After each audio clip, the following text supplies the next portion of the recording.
आणलेली नुसतंच फिरायचं, फोटो काढायचे आणि ग्रुपवर टाकायचे आणि लाईक्स मिळवायच्या या उद्देशासाठी आपली सहलच नाही.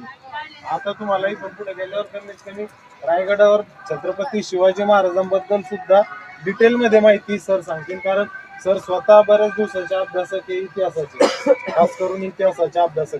त्याच्यानंतर त्यांनी त्यांच्या शाळेमध्ये 20 वर्ष इंग्लिश जरी विषय शिकवला असला तरी त्यांची रुची इतिहास विषयामध्ये, आणि ते दरवर्षी कोणत्या कोणत्या किल्ल्याला तरी कमीत कमी भेट देण्याचा प्रयत्न करतात आणि दरवर्षी ते नवीन शिकतात. मी तुम्हाला याच्यामुळे सांगू राहिलो, तुम्ही असं समजू नका की आपण शाळेत येतो पर्यंत 4-2 वर्ष शिकणार आहे आणि आपल्याला मार्क्स मिळणार आहे.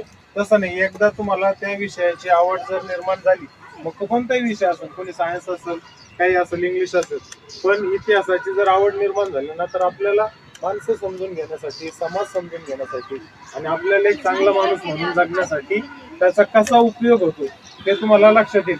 शिवाजी महाराज आपण म्हणतो.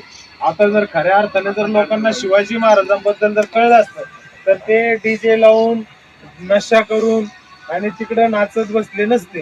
तर त्यांनी आपल्याला जे संस्कार दिले आणि ज्या गोष्टी शिकवल्या, त्यांच्या जीवनातून त्यांचं जीवन चरित्र जर आपण वाचलं किंवा आपण जर अभ्यास केला तर त्यांनी काय गोष्टी अनुभवल्या ते आपल्याला जर लक्षात आलं तर ते आपल्या जीवनामध्ये आपोआप त्याचा बदल व्हायला लागतो आणि आपण त्या मार्गाने चालायला लागतो.